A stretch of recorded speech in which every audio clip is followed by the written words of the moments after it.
تو یہ آپ کا جو مطالبہ ہے کیونکہ چونیاں ایک خوبصورت بار ہے، یہ آپ کی نئی تعمیر شدہ بار ہے اور یہاں کے وکلاء کی سینس آف ورکنگ کنڈیشنز اچھی ہے۔ میں نے دیکھا ہے کہ جہاں پر چیمبرز کی کمی ہوتی ہے وکلاء جوڈیشل کمپلیکسز کے اندر بھی بے تحاشا اپنے ورکنگ اسٹیشنز بنا دیتے ہیں، جس کے ساتھ اس کی ایستھیٹک بھی فرق پڑتا ہے۔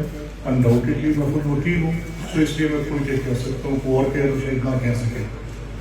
میں نے خود اپنی وکالت کا جب آغاز کیا تو مرحوم احسان بھٹی صاحب میرے استاد محترم تھے، بڑے ہی نفیس انسان تھے، قصور بار میں بیٹھتے تھے تو میں ان کے ساتھ ان کے ان بینچز پہ جس پہ سڑک کی ساری گرد ہر گزرتی ٹرانسپورٹ کے ٹائر سے اٹھنے والی ساری گرد ہمارے اوپر پڑتی تھی۔ تو وہ بیڈ ورکنگ کنڈیشنز کیا ہوتی ہیں وہ میں نے خود 6 مہینے 1 سال دیکھی ہیں۔ مٹی اڑتی کے ساتھ وکیل کی یونیفارم کا کیا حشر ہوتا ہے یہ میں نے دیکھا ہے، اور جہاں پر ورکنگ کنڈیشنز اتنی کمپرومائز ہو، میں اپنے بیٹے سے کہہ رہا تھا، میں نے کہا تو میں نے تجھے کہا تھا بزنس کر لے، کوئی اور دیکھ لے، تیری مرضی ہے، جو چوائس تو کرتا ہے کر، but he prefer to be a lawyer. شاید وہ اپنے باپ کے فٹ اسٹیپس کہنا چاہتا تھا۔ میں نے اسے کہا کہ ورکنگ کنڈیشنز دیکھ لے، تیری مرضی ہے، you are a law graduate, تو کام کرنے جانا چاہتا ہے کہ تینوں پھر مٹی دے نال مٹی ہونا چاہیے۔ وہ کہ آپ ایسا کیوں کہہ رہے ہیں؟ میں کہ جا کے کچہریاں دیکھیے، لاہور کچہری دیکھ، قصور کچہری دیکھ۔ اب میں خود وکیل ہوں، کیا میں اپنے ورکنگ کنڈیشنز ایسے پسند کروں گا؟ بالکل پسند نہیں کروں گا۔ یہ تو بڑی وائٹ کالر جاب ہے، بڑی ڈگنیفائڈ جاب ہے، اس کا پڑھنے لکھنے سے تعلق ہے۔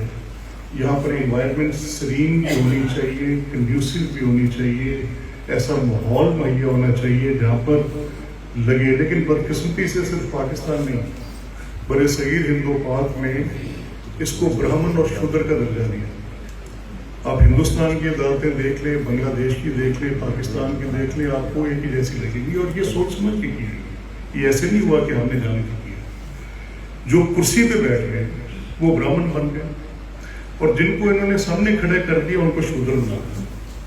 اور یہ شودر پن آج کے دور میں یہ کلاس ڈسٹنکشن ہم برداشت نہیں کر سکتے، اس کو ختم ہونا ہے۔ اگر ججز کے لیے ورکنگ کنڈیشن اچھی ہے، لائرز کا مطالبہ کرنا بالکل حق بجانے کا، ہم کسی سے کوئی بھیک نہیں مانگ رہے، یہ ہمارا رائٹ ہے۔ ڈسپینسیشن آف جسٹس میں بار اور بینچ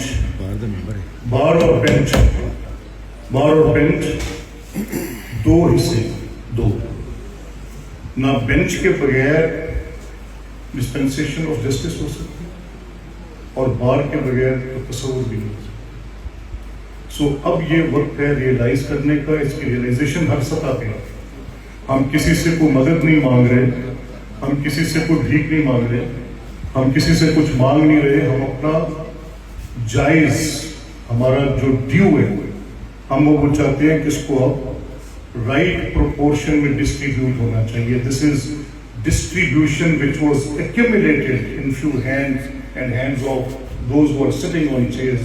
ہمارا یہ کوئی گناہ نہیں ہے کہ ہم ان چیئرز کے آگے کھڑے ہیں تو اس لیے آپ ہمیں پراپرلی ڈیل نہیں کریں گے۔ You have to give us، یہ آپ کو دینا پڑے گا، ہم نہیں کریں گے۔ میرے پیچھے جو آپ کے بار کے لیڈرز ہیں، اتفاق سے میری اپنی بڑی خواہش تھی بار پالیٹکس، میں بڑا اس کو پسند کرتا ہوں، لیکن بعض چیزیں فیٹ ہوتی ہیں، میں اس میں حصہ نہیں لے سکتا، عملی طور پہ کنٹریبیوٹ بھی نہیں کر سکتا، چاہتے ہوئے بھی نہیں کر سکتا۔ مجھے وقت نے موقع ہی نہیں دیا، میری زندگی کی رفتار بہت تیز رہی۔ ان 25-30 سالوں میں ایک رولر کوسٹر ہوریکین ٹائپ میں میرا وقت گزرا ہے، اور کانسٹیٹوئنسی پولیٹکس ایک اپنی اس کے خد و خال ہوتے ہیں، اس کی اپنی ضرورتیں ہوتی ہیں۔ تو میں کسی طرح سے بار کی وہ نمائندگی، بار کے ان حقوق کی، وکلا کے ان حقوق کی، اس طرح سے مجھے موقع نہیں ملا، لیکن آج اللہ تعالیٰ نے مجھے ایک موقع عطا کیا ہے